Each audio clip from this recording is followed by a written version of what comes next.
coup réussir un petit peu, on va dire, à reprogrammer des pensées plus positives, à visualiser aussi. La visualisation positive est aussi importante. Plonger en soi, n'est-ce pas, pour aller guérir certaines blessures, certaines émotions qui bloquent.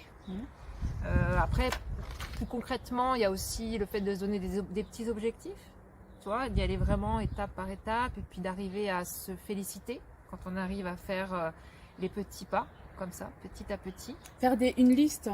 On peut faire une liste, on peut les écrire, C'est ça. on peut arriver à être en gratitude envers soi et envers la vie quand on y arrive.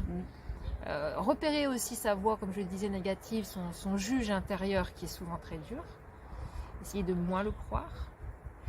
Il y a aussi des techniques simplement de respiration, tu vois, quand on sent qu'on a le stress qui monte, etc. Revenir, se réancrer. Donc apprendre par exemple des techniques de respiration, qui est sympa. Qu'est-ce que je pourrais te proposer aussi? Un truc sympa, c'est aussi sur le physique, parce que si tu regardes souvent les gens qui sont quand même un peu introvertis, qui sont très timides ou qui manquent de confiance, ils ont tendance aussi à avoir les épaules qui rentrent. Donc aussi le corps physique est important, parce que ça va avec. La posture, avoir les épaules plus droites, se tenir plus droite, marcher d'un pas plus certain, même si au début tu n'y crois pas. À force, tu te forces justement.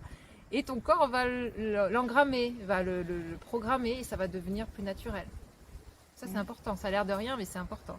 Tu peux aussi choisir une personne que tu connais de ton entourage, ou bien même que tu as vu dans un film ou que tu inventes, et tu te prends pour le personnage. Oui, tu joues le personnage. C'est ça. Parce que ton inconscient, à force de jouer le personnage, au bout de, en moyenne, c'est 3 semaines, 1 mois, si tu es bien, quand même assez rigoureuse, il se prend au jeu. Il se prend au jeu.